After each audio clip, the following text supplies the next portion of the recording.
আসসালামু আলাইকুম রহমতুল্লাহি ওবরাকাতু। আমি মোহাম্মদ নুরুল ইসলাম। আমি আপনাদের কাছে একটি সংগঠনের পরিচয় তুলে ধরব। সংগঠনটির নাম হলো আল ইকরাম ইসলামিক ফাউন্ডেশন।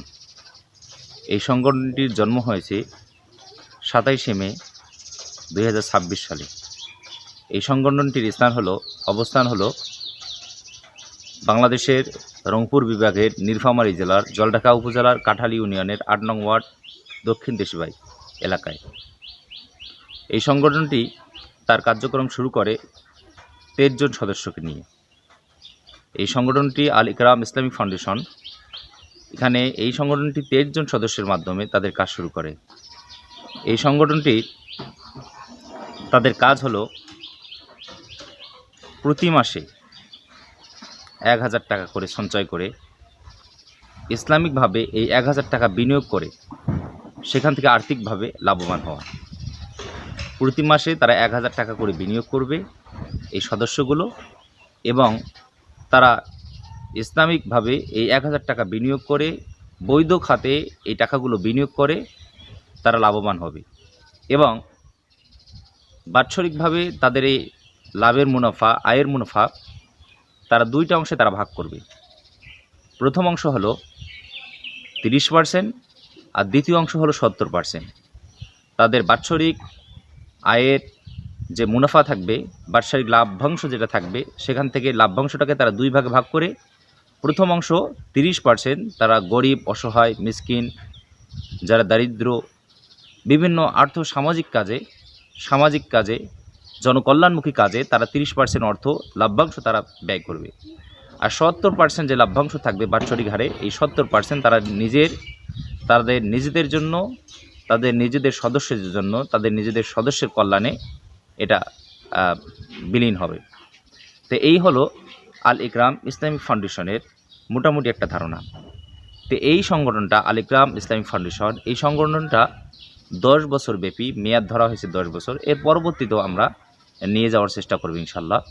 তো এটি হলো একটি সমাজসেবী সংগঠন, এবং এর মাধ্যমে সমাজের অসহায়, দরিদ্র, বিভিন্ন জনকল্যাণমুখী কাজে আমরা আমাদের সাহায্যের হাত এগিয়ে দেব ইনশাল্লাহ। এবং এই ভিডিওটা যারাই দেখছেন, আপনারা আমাদের সাথে যোগাযোগ করতে পারেন। আপনাদের মাধ্যমেও আমাদের হাত দিয়ে আমরা জনকল্যাণমুখী কাজ করতে চাই। আপনাদের সাহায্য সহযোগিতা, আপনাদের ভালোবাসা, আপনাদের সহযোগিতা আমরা একান্তভাবে কামনা করি, এবং আমাদের জন্য দোয়া করবেন। আমরা যেন এই সংগঠনটার মাধ্যমে সমাজ থেকে সমস্ত অন্যায়, সমস্ত জুলুম, সমাজের সমস্ত অসামাজিক কাজগুলো আমরা যেন বন্ধ করতে পারি, এবং মানুষের খেদমতের জন্য, সাধারণ মানুষের খেদমতের জন্য আমরা যেন সবসময় তাদের পাশে থাকতে পারি, এই দোয়া আপনাদের কাছে আমরা করি। তো মনে রাখবেন, আল ইকরাম ইসলামিক ফাউন্ডেশন সবসময় মানুষের জন্য, দেশের কল্যাণের জন্য, গরিব, অসহায়, দুস্থ মানুষের সেবায় তারা সবসময় কাজ করে যাবে ইনশাল্লাহ। এই জন্য সবাই দোয়া রাখবেন। আমাদের এই আল ইকরাম ইসলামিক ফাউন্ডেশন, এটা যেন আস্তে আস্তে এটা যেন ব্যাপক পরিচিতি লাভ করে, ব্যাপক বিস্তার লাভ করে, এবং এটা যেন দেশের গণ্ডি পেরিয়ে যেন বিদেশের মাটিতেও এটার যেন পদচারণ হয়। আস্তে আস্তে এখন 13 জন সদস্যকে নিয়ে আমরা শুরু করেছি। আস্তে আস্তে পর্যায়ক্রমে আমরা এখানে অনেক সদস্য বৃদ্ধি করব, 100, 200 এরকম যখন হয়ে যাবে আমাদের সংগঠন আল ইকরাম ইসলামিক ফাউন্ডেশন, এটা ইসলামিক মাইন্ডে পরিচালিত হবে। আমাদের বিধিমালা আছে, আমাদের সংবিধান আছে, সেখানে অনেক কিছু রয়েছে। ইসলামিক ছাড়া অনেক সংগঠন আছে যেগুলা অবৈধভাবে তারা উপার্জন করে, অবৈধভাবে তাদের অনেকগুলো খাত রয়েছে, কিন্তু আমাদের হলো এটা ইসলামিক যেহেতু ফাউন্ডেশন, আমরা এখানে বৈধভাবে আয় করব, বৈধভাবে উপার্জন করব, এবং এটা আমরা বৈধভাবে এটা আমরা ব্যয় করব, বৈধ খাতে এটা আমরা ব্যয় করব। এই জন্য সবাই দোয়া করবেন, ভালো থাকবেন, সুস্থ থাকবেন। পরবর্তীতে এই আল ইকরাম ইসলামিক ফাউন্ডেশনের সকল কাজকর্মগুলো আপনাদের মাধ্যমে আমরা শেয়ার করব। এজন্য আমাদের প্রত্যেকটা ভিডিও ইউটিউব, ফেসবুকে আপনারা সবাই শেয়ার করবেন, আপনাদের ভালোবাসা দিবেন, লাইক দিবেন, ভিডিওগুলো শেয়ার করবেন, নিজেও দেখবেন, অন্যকেও দেখার সুযোগ করে দিবেন।